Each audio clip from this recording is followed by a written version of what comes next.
बदलापूरला जो काही प्रकार झाला त्याच्या संबंधी सक्त कारवाई करण्याची आवश्यकता आहे आणि ती मागणी सगळ्यांनीच केली.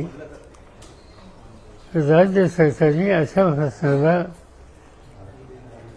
अशा प्रसंगांना आवर घालण्यासाठी अत्यंत सतर्क राहिलं पाहिजे आणि याच्याबद्दलचे लोकांच्यात असलेला उद्वेग, राग हा व्यक्त करण्याच्यासाठी त्यांनी उगीच संघर्षाची भूमिका घेण्याच्या ऐवजी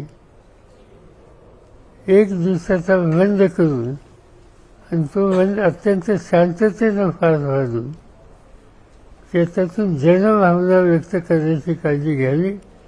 या हेतूनं हा कार्यक्रम उद्याचा बंदचं आयोजित केलेला आहे.